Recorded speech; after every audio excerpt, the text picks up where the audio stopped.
Bien, mis amados hermanos, que el Señor les bendiga. Les doy la bienvenida nuevamente a una clase más de nuestro curso teológico ETESPE, ¿ya? Donde estamos con esta importante materia llamada o titulada El Gran Llamado Pastoral, ¿ya? Y estamos entonces para la clase número 2 ya aquí juntos, reunidos, ¿verdad? Para poder compartir esta clase. Antes de entrar en materia, ¿verdad? Me gustaría poder aclarar un asunto muy importante.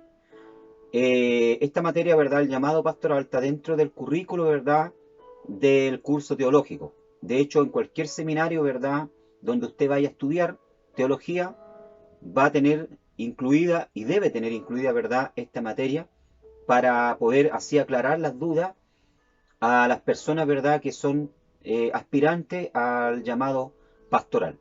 Independiente, ¿verdad? Que usted sea pastor o no, ya debe realizar esta materia, ¿verdad? Debe estudiar esta materia para que usted tenga claridad de lo que es, ¿verdad? El llamado pastoral, ¿ya? Así que esta materia debe estar dentro del currículo, ¿verdad? De materias que se estudian en un curso teológico, ¿ya? Aclarado entonces este punto, vamos a iniciar entonces nuestro estudio, vamos a nuestro material, a la página número 6, esperando que todos ustedes hayan recibido el material durante la semana, ¿ya? Y si alguien no lo ha recibido, entonces me hace, ¿verdad?, saber. Vamos a la página número 6 entonces de nuestro material y vamos a estudiar el punto número 2, ¿qué debe ser y hacer un pastor? ¿Ya? Esta es una buena pregunta, ¿verdad? ¿Qué debe ser y hacer un pastor? En Primera de Pedro, capítulo 5, ya, verso 1 al 3, que lo vamos a estar leyendo un poquito más adelante, el apóstol Pedro, ¿verdad?, expresa los principios fundamentales de un liderazgo, ¿verdad?, pastoral. Ya, sed humilde y hacer la obra de apacentar el rebaño. Son dos cosas que Pedro en este capítulo, ¿verdad?, recalca. La humildad y el hacer o apacentar el rebaño del Señor. ¿Ya? Juan el Bautista, dice Pablo, fueron dos buenos ejemplos de humildad en el Nuevo Testamento. Las claves para ser humilde incluyen confianza en el poder de Dios, compromiso con la verdad de Dios y una comisión por la voluntad de Dios, una coacción por la omnisciencia de Dios y una pasión que consume por la gloria de Dios. ¿Ya? Entonces dice acá que Juan el Bautista, este gran profeta, el último profeta, ¿ya?, enviado por Dios, y Pablo fueron, ¿verdad?, dos ejemplos, dos siervos del Señor que fueron ejemplos en el Nuevo Testamento de humildad, ya que es una de las características que un siervo del Señor, un pastor, debe tener. ¿Ya? Y vemos acá que las claves para ser humilde, ¿verdad?, es tener confianza en el poder de Dios, ¿ya? El pastor humilde, ¿verdad?, debe confiar en el poder de Dios, ser comprometido con la verdad de Dios, que es la palabra de Dios, ¿ya? Una comisión por la voluntad de Dios, o sea, él siempre tiene que estar preocupado de hacer la voluntad de Dios, ¿verdad?, y no su voluntad, ¿ya? Una coacción por la omnisciencia de Dios. ¿Qué quiere decir esto? Él siempre tiene que estar consciente de que Dios, ¿verdad?, lo está observando, de que Dios es omnisciente y que Él sabe todas las cosas, ¿ya? Todo lo que nosotros pensamos, lo que nosotros hacemos, lo que nosotros sentimos, ¿ya? Dice acá, una pasión que consume por la gloria de Dios, o sea, el ministro debe ser un ministro, ya llámese pastor, evangelista, presbítero, diácono o predicador, siempre debe estar preocupado de dar la gloria al Señor en todo lo que hace. El objetivo primordial de un pastor también es ya alimentar, dice. Además de esto, un pastor debe vigilar el rebaño y proveerles una vida ejemplar a la que puedan mirar. Más adelante vamos entonces a profundizar más eh, en esto, ¿verdad? Pero uno de los objetivos primordiales entonces del pastor, ¿verdad?, es alimentar el rebaño, vigilarlo y proveerle, ¿ya? Ese viene siendo la tarea primordial, ¿verdad?, de un ministro. No puede hacer su trabajo con un espíritu indispuesto, dice. tampoco puede hacerlo por ganancias monetarias.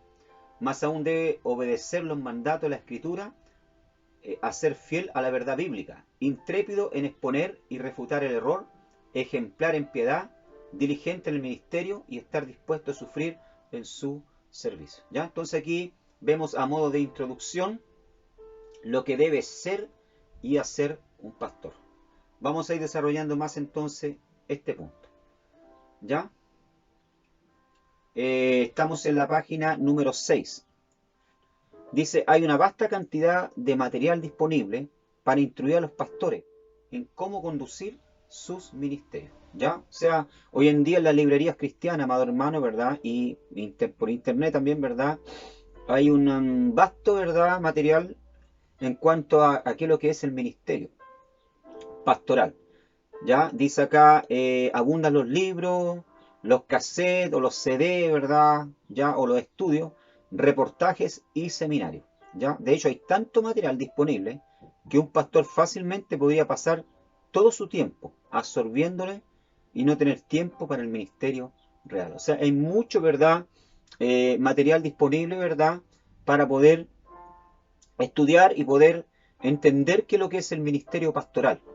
¿Ya? O qué debe ser o hacer, ¿verdad? Un pastor. Pero ¿cómo puede un pastor, dice, escudriñar a través de esta montaña de información para discernir lo que realmente es importante en el ministerio? ¿Se puede resumir lo que un pastor debe ser y hacer en unos cuantos principios básicos? El apóstol Pedro dice, no leyó libros ni artículos sobre el liderazgo pastoral. No asistió a seminario ni escuchó cintas grabadas, ¿verdad? No obstante, con la sabiduría de largo año de experiencia, Pedro destiló la esencia del liderazgo pastoral en dos sencillas amonestaciones. Primero, ser humilde y haz la obra de apacentar el rebaño. ¿Ya? O sea, si nosotros queremos entonces saber cómo debe ser ya un pastor, qué debe hacer un pastor, tenemos que recurrir a dónde, ¿ya? Recurrir a las escrituras. ¿Por qué? Porque ahí encontramos, ¿verdad? Orientaciones de hombres de Dios que tuvieron, ¿verdad? Largos años de experiencia. Uno de esos, ¿verdad? Es el propio apóstol Pedro, quien fue pastor también, ¿ya? Cuidó del rebaño del Señor, amén. Y él nos deja acá, ¿verdad? Plasmado en la escritura lo que debe hacer y cómo debe ser un pastor. Y una de las primeras características, ¿verdad?, que él da a conocer es la humildad. Ya un siervo del Señor, una sierva del Señor, ¿verdad?, debe ser humilde. Ya siempre buscar dar la gloria de Dios, ya, o la gloria del Señor en todo lo que hace. Nunca dejar, ¿verdad?, que el espíritu de Lucifer, ese espíritu de arrogancia, de altivez, ¿verdad?, entre en su corazón, haciéndole creer que el trabajo que él está realizando, ¿verdad?, o la predicación que le está entregando, ¿ya? O la administración que le está teniendo es la mejor, es superior a los demás, ¿ya? Que lo que él hace es lo mejor y que los demás, ¿verdad?, están por debajo, ¿ya?, de él. Es un espíritu, ¿verdad?, de exaltación que se apodera hoy en día de muchos siervos del Señor. Y nosotros tenemos que tener, ¿verdad?, cuidado con esto. Entonces, una de las primeras cosas que el hombre de Dios y la mujer de Dios debe tener es humildad, ¿ya? Un pastor debe ser humilde, ¿ya? Y hacer la obra de apacentar el rebaño.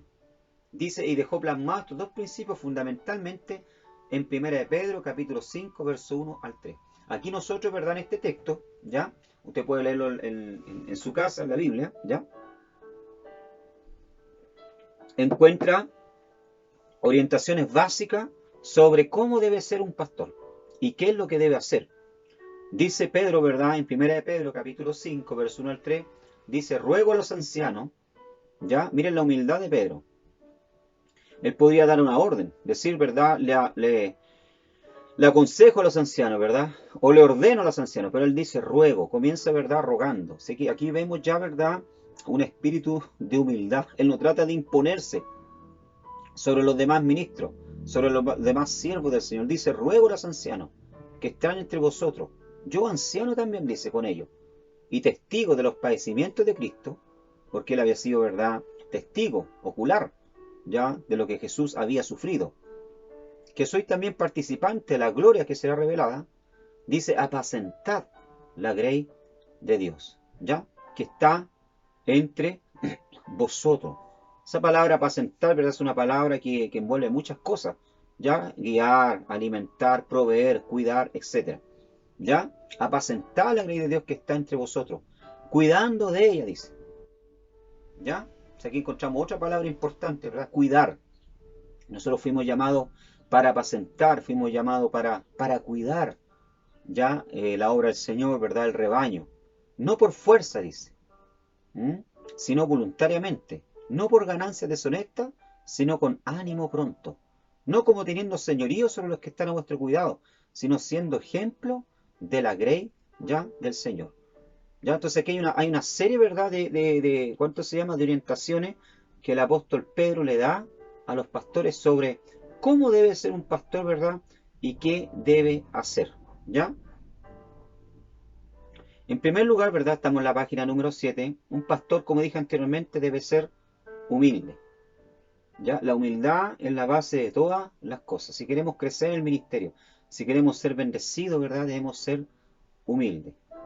¿Ya? Nunca sentirnos, ¿verdad?, superiores a los demás. Bendito sea el nombre del Señor. Vivimos en un mundo, ¿verdad?, dice que no valora ni desea la humildad. Ya sea en política, negocio, arte o deporte, la gente trabaja duro a fin de conseguir prominencia, popularidad y fama. ¿Ya? Lamentablemente este espíritu se ha metido dentro de las iglesias muchas veces. ¿Ya? Hoy vemos, ¿verdad?, que los predicadores no son humildes, ¿ya? Tienen y respiran, ¿verdad? Ese espíritu, ¿verdad?, de competencia, de querer competir con su prójimo, de ser el mejor, de hallarse, ¿verdad?, que el que más sabe, del que el que más conoce. Y aún dentro de los mismos pastores a veces encontramos, ¿verdad?, este espíritu de altivez, de arrogancia, ¿verdad? El templo mío es mejor que el tuyo, el templo mío es más grande que el tuyo, la congregación mía, ¿verdad?, es más madura, es mejor que la tuya, es más grande que la tuya, etcétera. Existe esto, ¿ya? Y este espíritu no tiene que estar dentro de la iglesia, este espíritu está en el mundo, pero no debe introducirse dentro de la casa del Señor. Tristemente esa mentalidad se ha derramado dentro de la iglesia. Existen culto a la personalidad porque los pastores y líderes cristianos se esfuerzan por ser célebres, dice. ¿Ya? O sea, por ser, ¿verdad?, estrellas, verdaderas estrellas de Hollywood. Ya yo hace años atrás participé, ¿verdad?, en un congreso de misión donde vino una famosa cantante, ¿verdad?, cristiana, ¿ya? Y cuando ella llegó, comenzaron a hacer cadena, ¿verdad?, cadena humana para que nadie la tocase. Y andaba, ¿verdad?, con guardaespaldas. Entonces yo, ¿verdad?, le pregunté a uno de los mujeres, ¿verdad?, que estaba ahí haciendo la cadena humana para que nadie pasase, ¿verdad?, ¿a qué se debía eso? Me dijo, no, es que viene fulana de tal, ¿verdad?, una cantante famosa. Le dije, bueno, ¿y uno no se puede acercar a ella, no puede conversar con ella? ¿Acaso Jesús, ¿verdad?, para poder ver a Jesús, hablar con Jesús, ¿verdad?, se formaban verdaderas cadenas humanas para que nadie lo tocase? Al contrario, ¿verdad?, Jesús era una persona totalmente, ¿verdad?, accesible, con el cual se podía conversar, cualquiera podía tocarlo, ¿ya? Pero hoy en día, ¿verdad?, estamos formando dentro de las iglesias verdaderas estrellas, totalmente alejadas de lo que era, ¿verdad?, la persona de Cristo, que era una persona totalmente, ¿verdad?, humilde. Entonces, amado hermano, dentro de la iglesia del Señor, ¿verdad?, no hay lugar para esto, no hay lugar para estrellas. La única estrella que tiene que brillar, ¿verdad?, y sobresalir es la persona de Cristo, no el hombre, no una mujer, ¿ya? Pero como dice acá, ¿verdad?, existen culto a la personalidad, porque los pastores y líderes cristianos se esfuerzan por ser célebres, por ser famosos, por ser, ¿verdad?, conocido. El verdadero hombre de Dios, sin embargo, busca la aprobación del Señor antes que la adulación de la multitud. Es así como la humildad se convierte en el punto de referencia a cualquier siervo de Dios útil. ¿Ya? O sea, nosotros tenemos que buscar, ¿verdad?, no la aprobación del hombre, no la aprobación de las masas, ¿ya? Debemos buscar, ¿verdad?, la aprobación de quién, la aprobación de Dios, porque esa es la que permanece, esa es la importante, ¿ya? El gran predicador Charles Spurgeon nos recuerda que si nos magnificamos nosotros mismos, nos haremos contenciosos y no magnificaremos nuestro oficio ni a nuestro Señor. ¿ya? Nosotros debemos buscar, ¿verdad? Que Cristo sea glorificado, que el Señor, ¿verdad? Sea exaltado, no nosotros. Entonces, la primera cualidad, ¿verdad? De un siervo del Señor, de una sierva de Dios, de un pastor, ¿verdad? Es la humildad. Somos los siervos de Cristo, no señores sobre su heredad. Tenemos que tener claro esto. Somos siervos de Cristo. No somos, ¿verdad?, dueños de la iglesia del Señor. La iglesia no es nuestra. ¿Ya? Los ministros, dice, son para las iglesias y no las iglesias para los ministros. Esto es importante, hermano. Nosotros estamos para servir a la iglesia, ¿verdad? No ser servido por la iglesia. ¿Ya? Esto es lo que muchos pastores hoy en día, ¿verdad?, no entienden. Dice, los ministros son para las iglesias y no las iglesias para los ministros. Cuida de no exaltarte desmedidamente para que no llegues a hacer nada. Ejemplo de humildad hasta su tiempo fue Juan el Bautista. Dice la palabra del Señor que era el mayor de los hombres que había existido. En Mateo capítulo 11, versículo 11, ¿verdad? Dice la palabra que de los nacidos mujer, ¿verdad? No se había levantado hasta ese momento un profeta mayor que Juan el Bautista. De hecho, fue el último profeta. ¿Ya? Hoy en día no existen profetas, hermano. Y que le diga a usted, ¿verdad?, que es profeta, es mentira. No existen los profetas. ¿Ya? Lo que existe es el espíritu de profecía, pero no los profetas. Igual que los apóstoles, tampoco existen los apóstoles. ¿Ya? Quien diga que es apóstol, de verdad, tiene que haber caminado con Jesús. Tiene que haber sido testigo de la resurrección de Cristo y por lo menos haber escrito una epístola. ¿Ya? Pero hoy en día cualquiera sea el título de profeta, ¿verdad?, de apóstol. Hasta en esto, ¿verdad?, vemos un espíritu de arrogancia. ¿Por qué una persona quiere ser apóstol? Porque quiere ser mayor. Porque se le ha metido en la cabeza, ¿verdad?, que un apóstol es mayor que un pastor, es mayor que un presbítero. Es mayor, ¿verdad?, y está por encima de cualquiera. ¿A dónde está eso en la escritura, hermano? La palabra apóstol quiere decir enviado. Un apóstol, ¿verdad? En la época de Jesús, ¿verdad? En los tiempos de Pablo, un apóstol era un misionero. Eso quiere decir la palabra en griego, ¿verdad? Apóstol, enviado. No tiene nada que ver, ¿verdad?, con un título mayor, ¿verdad?, de categoría dentro del ministerio. Menos los profetas. No existen los profetas. El último gran profeta fue Juan el Bautista. Jesús lo dijo. Lo que existe es el espíritu de profecía, eso sí, pero no el ministerio profético. ¿Ya? Volviendo acá, ¿verdad? Entonces dice,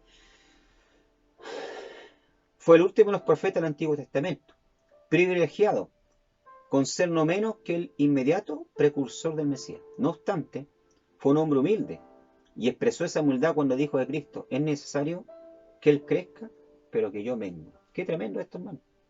¿Ah? Qué tremendo esto cuando Juan el Bautista le dice a sus propios discípulos, a quienes lo seguían, ¿verdad? Es necesario que Él crezca, pero que yo, a partir de aquí, ¿verdad?, comienzo a menguar. Porque Él es el que tiene que crecer, Él es el que tiene que ser bendecido. ¿Ya? Esto es fuerte, hermano. Esto es fuerte. Porque nosotros, al contrario, ¿verdad?, lo que dice Juan, queremos que crecer nosotros y que los demás menguen. ¿Verdad? Ese es el espíritu que se da hoy. Yo crecer, pero que los demás menguen. Que los demás estén por debajo y yo siempre por encima. Es difícil decir, no importa si yo estoy abajo, ¿verdad? No importa si yo ocupo, ¿verdad?, el lugar más bajo. No importa si el pastor no me hace predicar, no importa si el pastor no me hace coordinar. ¿Ah? No importa, ¿verdad?, si el pastor no me presenta, si el pastor, ¿verdad?, no me honra delante de los demás. Nos duele. ¿Qué es lo que nos duele? Nos duele el ego. Porque nuestro yo no está muerto. Tenemos que pedirle a Dios, ¿verdad?, que nos ayude y que nos dé esa humildad que tenía Juan el Bautista. Es necesario que Él crezca, pero que yo mengue. ¿Ya? Páginas 7 y 8 dice en 1 Corintios 4, ¿ya? Dice, se identifican 5 señales de la humildad de Pablo. Vamos a abrir nuestra Biblia, ¿ya? Podemos ver en 1 Corintios, ¿ya? Pablo también fue un hombre, ¿verdad?, humilde, ¿ya? Para todo lo que él era, para todo lo que él sabía, ¿ya? Recordemos que él fue formado a los pies de Gamaliel. Era un hombre humilde, hermano, un hombre muy humilde. 1 Corintios 4 dice, se identifican 5 señales de la humildad de Pablo. Primero, Pablo, ¿verdad?, estaba contento de ser siervo, dice. Vemos acá en el verso número 1, ¿verdad? Dice, así pues tengamos los hombres por servidores de Cristo y administradores de los misterios de Dios. ¿Ya? Esta palabra, ¿verdad?, que él usa.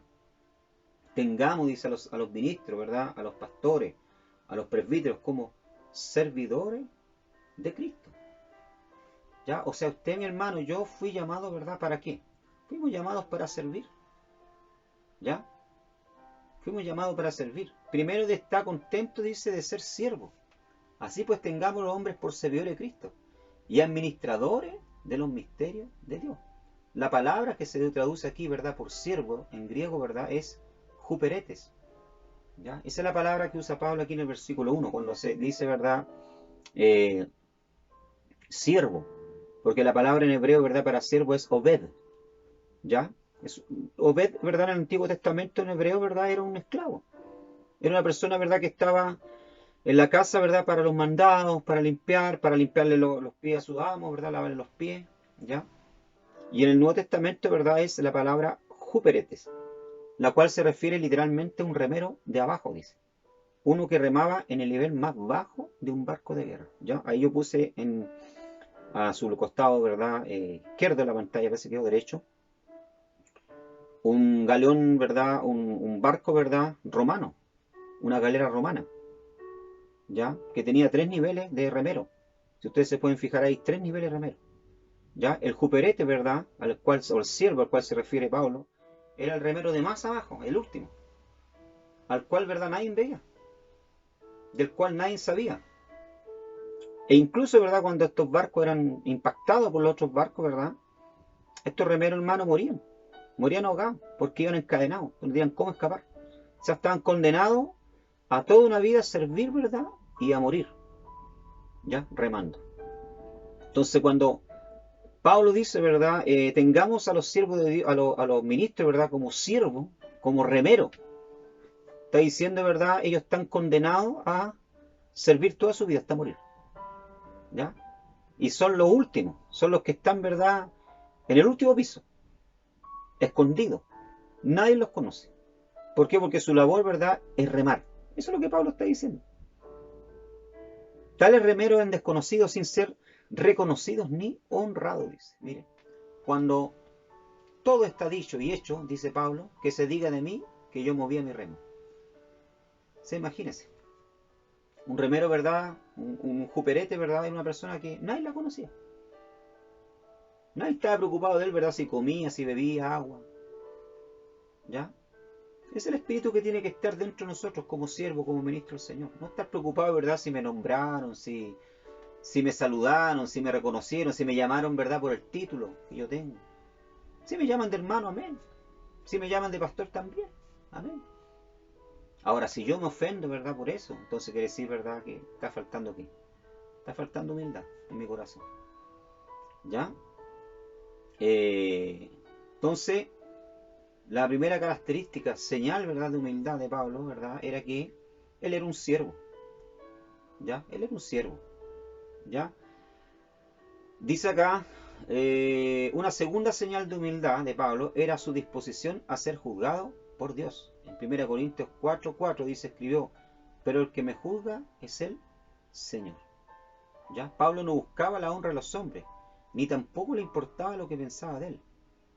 Dios era la audiencia ante la cual ejecutaba su ministerio. Era Dios a quien él buscaba agradar a cualquier precio. ¿Ya? Esto es importante. ¿Ya? Pablo se sometía al juicio de Dios, no de los hombres. Pablo no estaba preocupado, ¿verdad? Si alguien lo quería, si alguien no lo quería, si alguien lo encontraba feo, si alguien lo encontraba pelado, ¿verdad? Barbudo. No se sometía al juicio del hombre. Se sometía, ¿verdad? Al juicio de Dios. Pero quien me juzga, ¿verdad? Es el Señor. Porque él sabía, ¿verdad? Que estaba haciendo las cosas bien para Dios. ¿Ya? Y si hacía algo mal, ¿verdad? Dios el día de mañana lo iba a juzgar, pero él se sometía al juicio de Dios. También nosotros, ¿verdad? Como pastores, como siervos del Señor también, no debemos vivir, ¿verdad? Preocupados por la vida, ya de lo que los demás dicen o de lo que más piensan de nosotros. Porque si no, ¿verdad? No vamos nunca a trabajar tranquilos.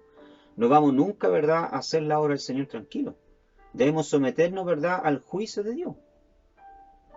Y entender, ¿verdad? Que hace parte, ¿verdad? El llamado de Dios de que los demás hablen de nosotros. De que los demás, ¿verdad? No concuerden con nosotros. ¿Ya? Entonces, esta era otra señal, ¿verdad? De la humildad de Pablo. La disposición a ser juzgado por Dios. ¿Ya? Eh, Dice, Dios era la audiencia ante la cual ejecutaba su ministerio. Era Dios a quien él buscaba agradar a cualquier precio. ¿Ya? O sea, nosotros tenemos que correr detrás de esto. Buscar agradar a Dios a cualquier precio. Toda evaluación de su ministerio, ya fuera de otro o de sí mismo, no tenía valor alguno. Tercera señal, ¿verdad? De humildad. Pablo se contentaba con ser igual a otro siervo de Dios. En 1 Corintios 4:6 advirtió a los corintios que no lo comparasen con Apolo. No quería que sus lectores presumieran elevando a uno por encima del otro. Ya, o sea, Pablo no buscaba, ¿verdad?, ser mayor que Apolo o menor que él. No le gustaba que lo comparasen. ¿Ya? A Pablo no le gustaba esto. De hecho, en la iglesia de Corinto, ¿verdad? Pablo tuvo un problema, ya en la iglesia de Corinto, y Apolo tuvo que irse a la iglesia de Corinto, ¿verdad? Porque comenzaron a formarse fracciones dentro de la iglesia. Unos seguían a Apolo, otros seguían, ¿verdad?, a Pablo, otros seguían a Cefa, a Pedro. Se formaron grupos, ¿ya? Algunos le van más a Apolo porque era más elocuente, ¿verdad? Era de Alejandría, donde había una importante universidad, ¿verdad?, en la época, ¿ya? En Alejandría había una importante universidad, ¿verdad? Y era una ciudad muy vuelta al intelectualismo, ¿ya? Entonces posiblemente Apolo, ¿verdad?, había tenido una buena educación, era poderoso en la escritura, dice, ¿ya? Entonces era un hombre más elocuente. Entonces había un grupo, ¿verdad?, que ¿cuánto se llama? Se dejaba, ¿verdad?, dominar por la elocuencia de Apolo. Y querían comparar a Apolo con Pablo y hacían esas comparaciones, pero Pablo, ¿verdad?, no quería que hicieran esas comparaciones. Si ellos eran siervos del Señor. Y le enseñaba también, ¿verdad?, que la iglesia no tenía que estar atrincherada detrás de hombres, ¿ya? Entonces también nosotros debemos buscar, ¿verdad?, el compararnos con otros. A cada uno Dios le da un don, a cada uno Dios le da, ¿verdad?, una capacidad. Bendito sea el nombre del Señor. Yo puedo hacer una cosa, ¿verdad? A lo mejor Dios me ha llamado a mí, qué sé yo, al área de la enseñanza. Pero el que, ¿verdad?, coordina, o el que limpia la iglesia, o el que trabaja en la iglesia no es menos importante que yo. ¿Ya? Tenemos llamados y dones diferentes, pero no debemos hacer comparaciones. ¿Ya? Eh, cuarto, cuarta señal de humildad. Pablo estaba dispuesto a sufrir, dice. ¿Ya? Dice el versículo 2 y 13. Nos fatigamos trabajando con nuestras propias manos. Nos maldice y bendecimos, padecemos persecución y la soportamos. Nos difaman y rogamos. Hemos venido a ser hasta ahora como la escoria del mundo, el desecho de todas. Mira lo que dice acá Pablo. Trabajamos con nuestras propias manos, nos maldicen, bendecimos, padecemos persecución y las soportamos. Los difaman. ¿Ah? Entonces, el siervo del Señor, ¿verdad?, que viene al ministerio, ¿verdad?, y que va a trabajar en el ministerio, tiene que estar dispuesto a sufrir. A sufrir, ¿verdad?, por el nombre, por amor a Cristo. ¿Ya? Un pastor, ¿verdad?, que entra al ministerio para trabajar en el ministerio y no está dispuesto a sufrir, entonces no sirve para el ministerio. No está dispuesto, ¿verdad?, a sufrir calumnia, ¿ya? No está dispuesto a sufrir desprecio, incomprensión, murmuración, pelambre. Esto no sirve para el ministerio. No está capacitado. Porque el siervo del Señor, ¿verdad?, tiene que ser sufrido por la causa de Cristo. Dice que Pablo sufrió por causa de Cristo, como poco hombre de la historia lo han hecho. Y de ese modo cumplió con las predicciones del Señor en la hora de su conversión. Cuando Dios le dice a Ananías, ¿verdad?, anda y ora por él, porque yo le mostraré a él cuánto le es necesario padecer por mi causa. Pablo fue un hombre, ¿verdad?, que padeció mucho. Entonces, otra señal, ¿verdad?, de, de la humildad, ¿verdad?, es la capacidad y la disposición, ¿verdad?, a sufrir. La persona tiene que estar, ¿verdad?, dispuesta a sufrir por causa, ¿verdad?, de Cristo.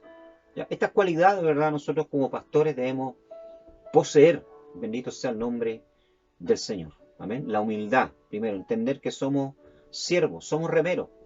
Somos los remeros que estamos en el último piso. ¿Ya? Y no debemos, ¿verdad?, ofendernos si nos reconocen, ¿verdad?, si nos llaman por el título, si estamos olvidados muchas veces. No, humildad. ¿Ya? También, ¿verdad?, debemos, ¿verdad?, bendito sea el nombre del Señor, tener disposición a ser juzgados por Dios. ¿Ya? Por eso es que debemos orar, por eso es que tenemos que estar constantemente leyendo la palabra, para que el Señor nos muestre cuáles son las áreas que debemos corregir en nuestra vida. Debemos trabajar con otros siervos del Señor también para que puedan orientarnos, tener esa humildad de poder preguntar cuando no sabemos algo. Ya no creer que la sabemos todas, porque no es así tampoco. ¿ya? No sabemos todo, hermano, ¿ya? Eh, Dice acá también, ¿verdad? Bendito sea el Señor. Pablo, ¿verdad? No se comparaba también con otros, siervo de Dios. No hacía comparaciones, no le gustaba que se hiciesen comparaciones tampoco. ¿Ya? Y por último, estar dispuesto a sufrir por el Evangelio de Cristo. Claves para la humildad. ¿Ya? Dice la verdadera humildad fluye de una perspectiva de Dios correcta. Estamos en la página 8, ¿ya? Por si acaso. ¿Ya? La manera en que vive y funciona un pastor en su ministerio se relaciona directamente con su visión de Dios. Un hombre humilde con una visión de Dios adecuada estará confiado en el poder de Dios, comprometido con la verdad de Dios, comisionado por la voluntad de Dios y movido por el conocimiento de Dios y consumido por su gloria. ¿Ya? O sea, tener una perspectiva de Dios correcta, saber quién es Dios. ¿Ya? Si usted sabe quién es Dios, ¿verdad? Si usted conoce al Dios que usted sirve, si usted tuvo una experiencia real con Dios, ¿verdad? Como ministro, ¿verdad? Bendito sea el nombre del Señor, va a poseer de por sí, ¿verdad? Humildad en su vida. ¿Ya? Un pastor humilde, ¿verdad? Estará confiado en el poder de Dios. ¿Ya? Una persona que es humilde, ¿ya? Un pastor que es humilde, ¿verdad? Es una persona que confía en el poder de Dios. 1 Tesalonicenses 2:2, Pablo recuerda a los tesalonicenses que habiendo antes padecido y sido ultrajado en Filipo, dice, ¿ya?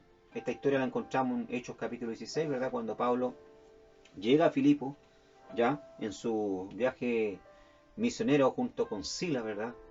Y ahí en Filipo, ¿verdad? Tienen un ministerio bien fructífero porque dice la palabra del Señor que se convierte en Lidia, la vendedora de púrpura. Pero en el camino, ¿verdad? Son perseguidos por una muchacha que posee un espíritu de adivinación. Pablo, ¿verdad? Reprende este espíritu. Los dueños, ¿verdad? De esta muchacha que la tenían esclavizada, al ver que habían perdido, ¿verdad? Su ganancia, lo llevan ante la autoridad, los cuales lo azotan y lo echan dentro de la cárcel, más adentro, dice la palabra del Señor. Entonces padecieron, ¿verdad? Padecieron, fueron ultrajados, ¿ya? Como sabéis, dice, tuvimos de nuevo en nuestro Dios para anunciar el Evangelio de Dios en medio de gran oposición. Mira lo que dice Pablo. A pesar que fueron ultrajados, a pesar, ¿verdad?, que fueron encarcelados, dice la palabra del Señor que a medianoche Pablo y Sila, ¿verdad?, cantaban himnos al Señor y oraban. Y Dios mandó un gran terremoto, ¿verdad? Se produjo un gran avivamiento ahí. Dice que el encargado de la cárcel se convirtió juntamente con toda su familia. ¿Ya? Pero Pablo pudo hacer todas estas cosas, superar todo estas, ¿verdad? Estas luchas, estas pruebas, ¿verdad? ¿Por qué? Porque humildemente él confiaba en el poder de Dios. Él no confiaba en sus capacidades. Él no confiaba, ¿verdad?, en su fuerza. ¿Ya? Si él hubiera confiado en sus capacidades, si él hubiera confiado en su fuerza, él se hubiera desanimado. ¿Ya? Pero él confiaba en qué? En el poder de Dios. Y un pastor, ¿verdad?, que es humilde, un siervo del Señor, ¿verdad?, que está al frente de la obra de Dios y que realmente es humilde, confía en el poder de Dios y no en sus fuerzas, no en sus capacidades. La humilde confianza de Pablo en el poder de Dios se tradujo en denuedo, dice, y coraje en su ministerio. Denuedo y coraje. ¿Ya? Cuando nosotros confiamos en el poder de Dios, Dios nos da denuedo, nos da autoridad, nos da poder. ¿Ya? Y también nos da osadía en el ministerio. ¿Ya? O sea, podemos enfrentar, ¿verdad?, la adversidad, enfrentar los miedos, las luchas. Estaba seguro que Dios era más poderoso que cualquier oposición a la que se pudiera enfrentar. Eso le dio fuerza y tenacidad en el ministerio, dice. Le capacitó para hablar sin importar cuál pudiera ser respuesta o las consecuencias. ¿Ya? O sea, Pablo era un hombre temido, hermano, era como león. Así que en una oportunidad, ¿verdad?, en una ciudad, hermano, lo echaron para afuera de la ciudad, lo apedrearon, lo dejaron como muerto. Y él en vez, hermano, salió arrancando, ¿verdad?, se levantó y volvió a entrar a la misma ciudad. Entonces Pablo era tenaz, hermano. ¿Pero por qué? Porque él era humilde, porque él confiaba en el poder de Dios. Y esto es importante, ¿verdad? Nosotros ser humildes y confiar en el poder de Dios, no en nuestras capacidades, porque nuestras capacidades, ¿verdad?, tienen límites. ¿Ya? Nuestra sabiduría tiene límites. Nuestro entendimiento tiene límites, pero el poder de Dios no. Entonces un pastor humilde, ¿verdad?, confía en el poder de Dios. Un pastor humilde está comprometido con la verdad de Dios, dice. ¿Ya? En segundo lugar, está comprometido con la verdad de Dios. Vivió un día en que la mayoría ignora la exhortación de Pablo a Timoteo a que predique la palabra de Dios. Pablo le dice, ¿verdad?, predica la palabra. En lugar de la palabra de Dios, a menudo salen del púlpito los inciertos sonidos de la retórica política, los comentarios sociales y la psicología popular. tales palabras persuasivas de humana sabiduría, dice. Es lo que Pablo habla, ¿verdad? En 1 Corintios 2:4, les dice a los corintios, ¿verdad? Les dice, cuando yo fui a vosotros, ¿verdad? No fui con palabras de sabiduría humana, ¿ya? 2:4 dice, y ni mi palabra, dice, ni mi predicación fue con palabras persuasivas de humana sabiduría, sino con demostración del Espíritu y del poder, dice, para que vuestra fe no esté fundada en la sabiduría de los hombres, sino en el poder de Dios. Entonces Pablo, ¿verdad?, no estaba preocupado de ir a mostrar joyas de intelectualismo en el púlpito. Pablo, cuando asumía el púlpito, ¿verdad?, o predicaba la palabra en una calle o donde fuera, Pablo predicaba la palabra de Dios, ¿ya? No lanzaba joyas de conocimiento, ¿verdad?, y intelectualismo o de filosofía, como dicen hoy en día, ¿verdad?, los llamados apóstoles, profetas, que hablan, ¿verdad?, de unas palabras y usan unas palabras, hermanos, que la gente, wow, queda impresionado, le hablan a uno de diseño, de plataforma, ¿ah? Y no predican, ¿verdad?, la palabra. Hablan de positivismo, cree en ti mismo, busca en ti mismo, saca el león que está dentro de ti. ¿Quién dijo usted que dentro de usted había un león? Busca el león que está dentro de ti mismo. Busca la fuerza. ¿Quién dijo usted que nosotros tenemos fuerza? Nosotros somos fuertes porque el Espíritu de Dios, el Espíritu de fortaleza está en nosotros. Pero antes de nosotros conocer al Señor no teníamos esa fuerza. De hecho, por eso, ¿verdad?, llegamos al Evangelio. Muchos de nosotros. Entonces hoy en día, ¿verdad, hermano? Se ha dejado de predicar la palabra. Y se está hablando, ¿verdad?, de otras cosas desde el púlpito. ¿Ya? Tales palabras persuasivas de humana sabiduría, dice Pablo, son una prostitución del verdadero llamado del predicador. Nosotros nos fuimos llamados, ¿verdad?, para prostituir la palabra del Señor, el Evangelio. Fuimos llamados para predicar la palabra. Y un verdadero pastor humilde, hermano, está comprometido con la verdad de Dios, de la palabra. No buscando estas innovaciones, ¿verdad?, que aparecen. ¿Ya? Hoy en día hay una montonera, ¿verdad?, de predicadores que hablan un montón de cosas menos de la palabra, hermano. Menos de la palabra del Señor. Que usan, ¿verdad?, un montón, ¿verdad?, de innovaciones, de palabras nuevas, ¿verdad?, que no están en la Escritura. ¿Ah? Hablan de diseño. ¿Qué diseño? ¿Dónde está la palabra diseño? ¿Ah? Hablan de plataforma. ¿Dónde está la palabra plataforma en la Escritura? No aparece. No aparece. ¿Mm? Entonces nosotros tenemos que estar comprometidos con la verdad.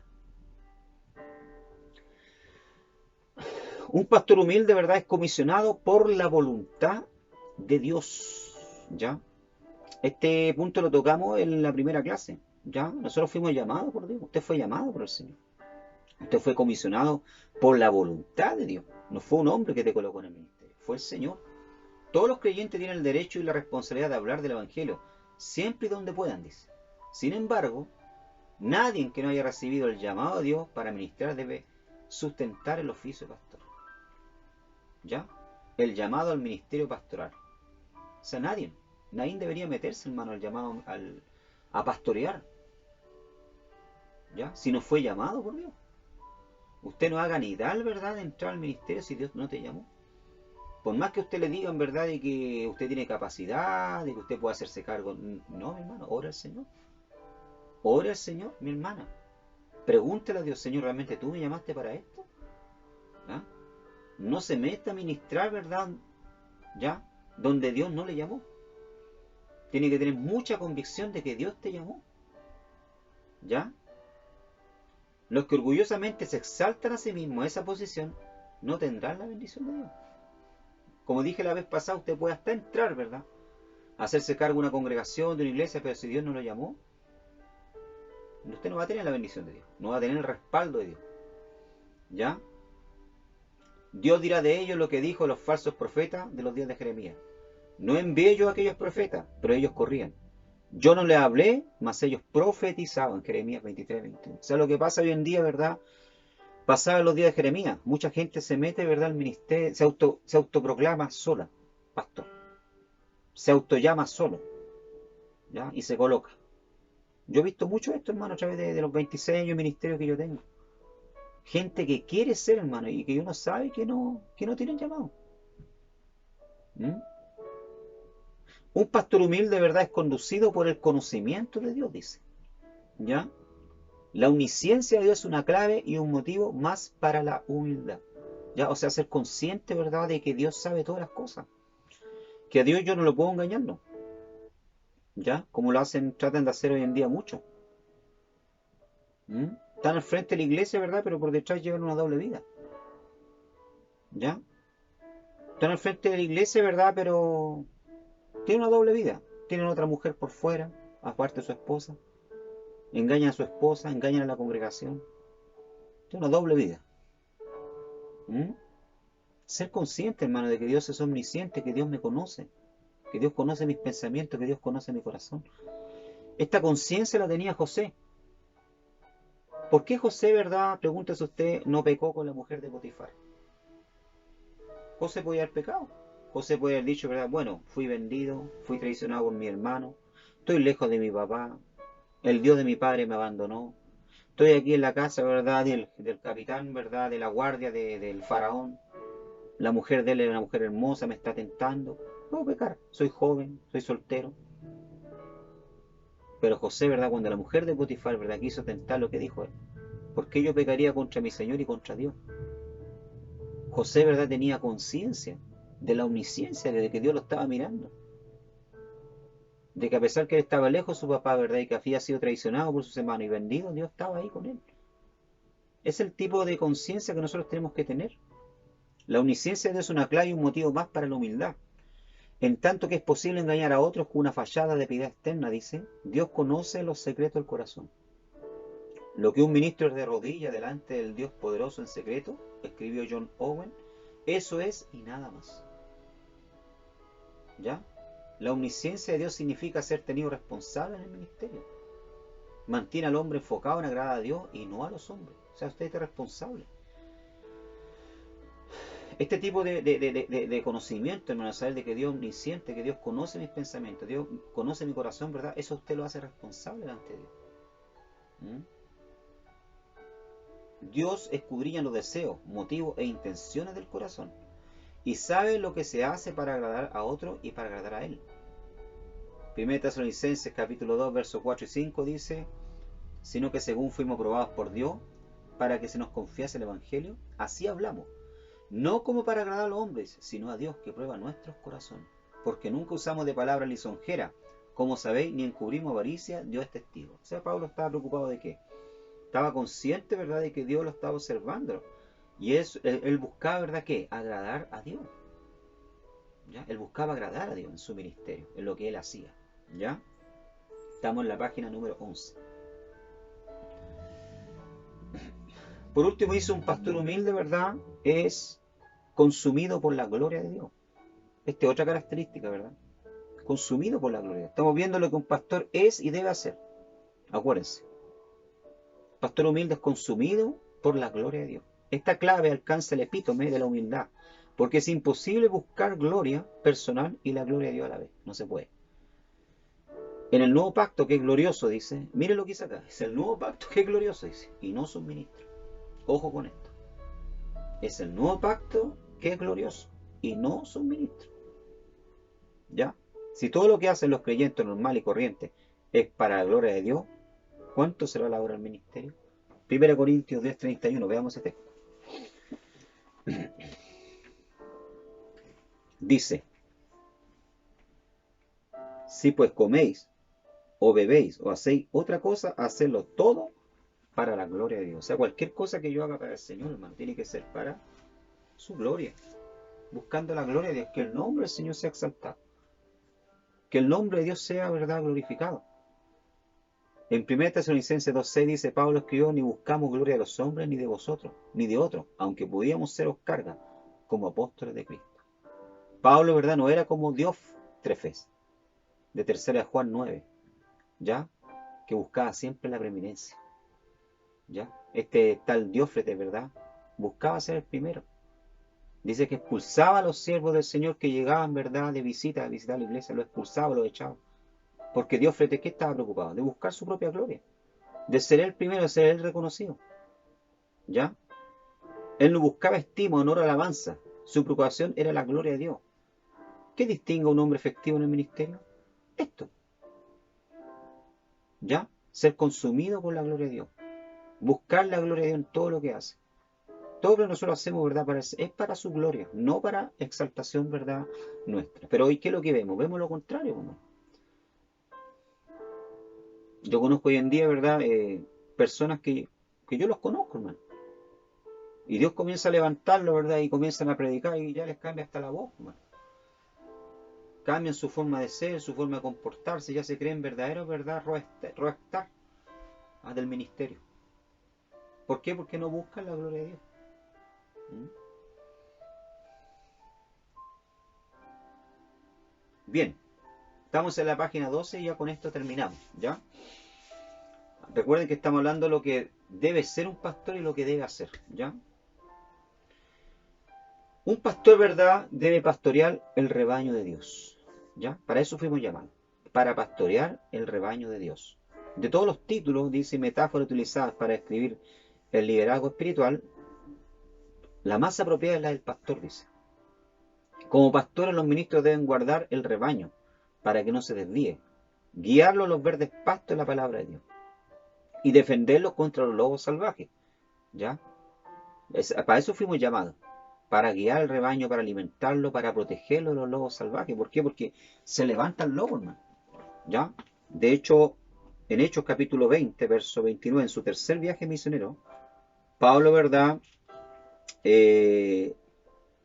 con el propósito de llegar antes a Jerusalén, ¿verdad?, hace una pasada por Éfeso, solo para despedirse, ¿ya?, de los ancianos de la iglesia, porque sabía que era la última vez que lo iba a ver, ¿verdad?, y le hace una advertencia, en Hechos capítulo 20, verso 29.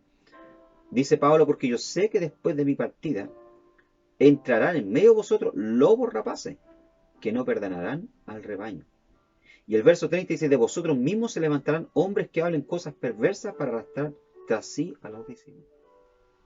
¿Ya? Entonces nosotros como pastores, ¿verdad?, fuimos llamados para proteger a la oveja, porque las ovejas son ingenuas. Cualquiera viene, ¿verdad?, y les cuenta un cuento, una historia, ¿verdad?, o les trae una doctrina diferente, y la oveja parte detrás. Entonces nosotros fuimos, ¿verdad?, llamados para proteger al rebaño, a las ovejas, de estos lobos rapaces, que vienen de afuera y que muchas veces se levantan aún dentro de nuestras mismas congregaciones. ¿Ya? Pedro escogió esta metáfora de pastor, y allí discute el objetivo primario del pastorado, y da sabios consejos sobre cómo pastorear y cómo no pastorear. Recuerden ustedes el texto que leímos que dice, apacentar la grey de Dios. ¿Ya? ¿Quién es el que apacienta? El pastor, el roé. ¿Ya? De hecho, la palabra roé en hebreo, ¿verdad?, quiere decir aquel que apacienta, aquel que vigila, que ve. ¿Ya? Eso no era un pastor. El pastor era quien apacentaba, quien vigilaba, quien observaba. ¿Ya? El objetivo primario del pastorado. ¿Ya? Un pastor que no alimenta su rebaño no tendrá rebaño por mucho tiempo. Dice. Sus ovejas saldrán a otros campos o morirán de hambre. ¿Ya? O sea, el pastor, ¿verdad?, fue llamado para alimentar al rebaño, para darles pastos frescos. Por eso que nosotros como pastores debemos preocuparnos, ¿verdad?, de estudiar, de hacer cursos, de estudiar la palabra. Un pastor, ¿verdad?, que está al frente de un rebaño, a lo menos tiene que leer al año la Biblia completa, una vez al año. A lo menos. Tiene que conocer la Escritura. ¿Cómo es que Dios, ¿verdad?, le va a dar mensaje? ¿Cómo es que Dios le va a dar palabra? Si no escudriña, no lee. ¿Ah? Un pastor que está al frente de un rebaño, ¿verdad?, no puede ir a contar historias o ir a contar, ¿verdad?, las últimas tendencias, ¿verdad?, de internet, o los últimos sueños, las últimas revelaciones, ¿verdad?, de la hermana fulana que fue al infierno, ¿verdad?, o que fue subida al cielo. No, hermano. Fuimos llamados para alimentar al rebaño con palabras, con pastos frescos. Y si usted no alimenta al rebaño, si usted no se preocupa de estudiar, preparar mensajes, preparar estudios bíblicos, ¿qué va a pasar? Las ovejitas, ¿verdad?, van a saltar el aprisco y van a salir a otro lugar a buscar alimento. ¿Ya? Sobre todo Dios requiere que todos sus pastores espirituales que alimentan su rebaño. De hecho, la única habilidad que distingue a un anciano de un diácono es que el anciano debe ser capaz de enseñar. Esto es un requisito. quien es pastor, ¿verdad? Quien es un presbítero, tiene que ser capaz de enseñar. El diácono no, el diácono fue enviado, llamado a servir.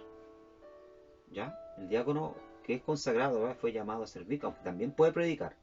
Pero cuando es un anciano, cuando es un presbítero, cuando es un pastor, ¿verdad? Tiene que tener el don de enseñar. ¿Ya? Tiene que tener esa ¿cuánto se llama? Capacidad, ¿verdad? De poder enseñar. Amén.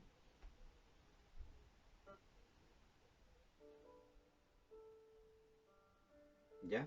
Vamos a 1 Timoteo 3:2. Vamos allá, ¿eh? Vamos a ver la escritura. Este era unos requisitos, ¿verdad? Que Pablo le recomendaba a Timoteo que los ancianos debían tener. 1 Timoteo 3:2 dice, pero es necesario que el obispo, ¿ya? Sea irreprensible, marido de una sola mujer, sobre, prudente, decoroso, hospedador, apto para enseñar. Ahí está. Apto para enseñar. Y para poder ser apto para enseñar, hermano, debe estudiar. Debe quemarse los ojos, las pestañas, hermano, leyendo comentarios bíblicos, comprarse unos buenos comentarios bíblicos. ¿Ah? Un buen diccionario bíblico. Una buena Biblia de estudio. Sacar tiempo para preparar mensajes. ¿Ya? De lo contrario, ¿verdad? ¿Cómo va a enseñar? Cuando el ministro va al púlpito es el pastor en el acto de alimentar, dice. Y si todo ministro mantuviera esto en mente, muchos habrían sido distintos a lo que fueron. La maldición del púlpito es la superstición de que un sermón es una obra de arte y no un trozo de pan o carne. Ojo con esto. Tu sermón, tu predicación no es una obra de arte. No son perlas de intelectualismo. No busque, ¿verdad?, impresionar, ¿verdad?, ya a las personas. Busque alimentar. Tu sermón, ¿verdad?, es un pedazo de carne, es un pedazo de pan. No, ¿verdad?, una obra de arte.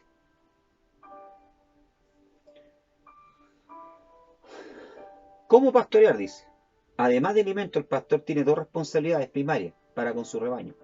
Debe ejercitar el cuidado de la oveja y guiarla a través del ejemplo de su vida, dice. ¿Ya? Pero desafió a sus coetáneos ancianos, dice, apacentar la grey de Dios que está entre vosotros, cuidando de ella. Dios le confió la autoridad y responsabilidad de dirigir el rebaño. Los pastores son responsables de cómo dirigen y el rebaño por cómo sigue su pastor, dice. Sin embargo, ser un pastor no significa meramente obtener una visión panorámica. Requiere que se involucre dentro del rebaño y guíe por medio del ejemplo. O sea, nosotros tenemos que ser ejemplo. Nosotros tenemos que guiar el rebaño. ¿Ya? El Señor nos llamó a nosotros, ¿verdad?, a guiar el rebaño. Yo a través de mi ejemplo, de mi constancia, de mi entrega a la oración, al servicio, tengo que ser ejemplo, ¿verdad?, para los demás. Yo fui llamado, ¿verdad?, para guiar al rebaño. El rebaño es el que me sigue a mí. ¿Ah? Hebreos 13:17. Veamos. Veamos lo que dice el escritor a los Hebreos. Capítulo 13, verso 17. Mira lo que dice ahí. Dice, obedeced a vuestros pastores y sujetaos a ellos porque ellos velan, dice, por vuestras almas, como quieran de dar cuenta, para que lo hagan con alegría y no quejándose, porque esto no es provechoso. Aquí el escritor, ¿verdad?, manda a los miembros a sujetarse a los pastores, a obedecer, porque ellos son los que guían al rebaño. Y dice, son ellos los que tienen que dar cuenta, van a dar cuenta. Un día nosotros vamos a tener que dar cuenta delante de Dios, hermano, por el rebaño, por la iglesia que Dios ha colocado, que nos ha confiado.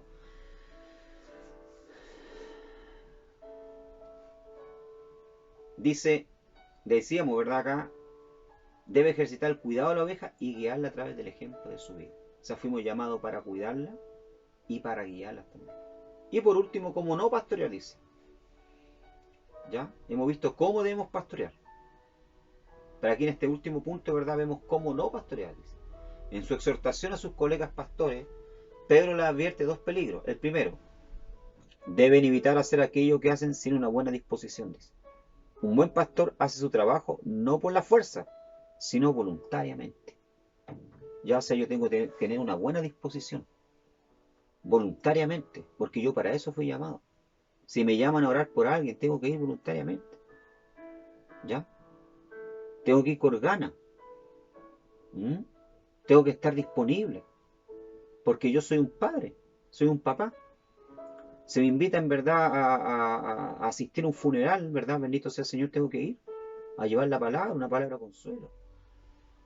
Aun cuando la persona, ¿verdad?, no haga parte de mi iglesia. O sea, estar disponible. Ahora, si yo no estoy disponible, entonces no sirvo para pastorear. Es así de simple. No sirvo para ser pastor. Porque un pastor tiene que estar disponible. Disponible para su rebaño. Disponible para cuando alguien, ¿verdad?, necesite una oración, un consejo. Aunque parezca muy trivial a veces, ¿verdad? Las cosas, los consejos que nos piden, ¿verdad? ¿Ah?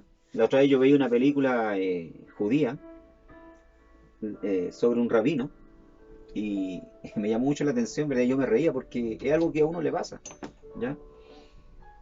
El rabino, entre las muchas cosas que tenía que hacer, ¿verdad? Había una fila de gente afuera esperando, ¿verdad? Para poder hablar con el rabino. Y llega una viuda, una anciana, ya unos 74 años, 75 años, ¿verdad? Y comienza a gritar y se pasa toda la fila y que la atienda, ¿verdad? Y con tal de que no hiciera escándalo, ¿verdad? El encargado de la puerta, ya de controlar el que entra y sale, ¿verdad? Le dice al rabino, está fulana, la viuda de fulano, ¿verdad? Está afuera y quiere hablar con el señor. Y el rabino le dice, pero es urgente, sí, le dice, urgente. Entonces le hacen pasarse toda la fila para que no armara escándalo, ¿verdad? Le hacen entrar. Ella se siente, ¿verdad? Y el rabino le pregunta, ¿qué es lo que necesita? Es que tengo que comprarle, dice, una cocina. Pero le dice el rabino, pero usted no puede pedirle a un pariente suyo que le ayude a comprarla, a elegir qué cocina usted necesita. No, no, no, tiene que ser usted, rabino, porque para que me ayude a comprar la cocina que yo necesito. Que es una cocina de 6, ¿verdad? Platos y etcétera. Y el rabino, ¿verdad? Tuvo que levantarse y salir con ella al negocio a comprarla con paciencia, ¿verdad? La cocina, y ver cómo era la cocina que ella quería, ¿verdad? Hermano, y yo me reía, ¿verdad? Porque me causó risa porque era mujer algo tan trivial, pero las personas, ¿verdad? Eh, nos buscan, ¿verdad? Porque necesitan ese apoyo, esa contención. Y nosotros tenemos que estar disponibles para eso. Aunque a nosotros nos parezca, ¿verdad?, trivial o ridículo. Pero la persona, ¿verdad?, emocionalmente depende de nosotros. Entonces el pastor tiene que estar disponible. ¿Ah? Como dice acá, ¿ya? Dice, el primero deben evitar hacer aquello que hacen sin una buena disposición. Dice, un buen pastor hace su trabajo no por fuerza, sino voluntariamente. Las ovejas pueden ser animales discordantes, sucios, obstinados y exasperantes. El antecriador de ovejas, W. Philip, observa que ninguna otra clase de ganado requiere ser tratado con más cuidado, con más detallada dirección que las ovejas. Un pastor perezoso es un pastor ineficaz. La tentación de la que advierte Pedro es contra el mero movimiento, es decir, hacer la obra del ministerio cuando se ve uno obligado a ello. No, debemos hacerlo con ánimo pronto. Ya, porque Dios para eso nos llamó. Amén. Dios para eso te honró colocándote al frente de la iglesia. Y por último, ¿verdad? Otro peligro más siniestro que se debe evitar, principalmente en estos días, ¿verdad?, es hacer la obra al ministerio por sórdida ganancia. Ni plata ni oro, ni vestido de nadie es codiciado, dice Pablo a los ancianos de Éfeso. ¿Ya? O sea, debemos cuidarnos, ¿verdad?, de no ser movidos, ¿verdad?, a entrar al ministerio o estar en el ministerio, ¿verdad?, por ganancias deshonestas. De hecho, hay gente, hermano. Yo conozco gente que entra al ministerio, ¿verdad? ¿Ya?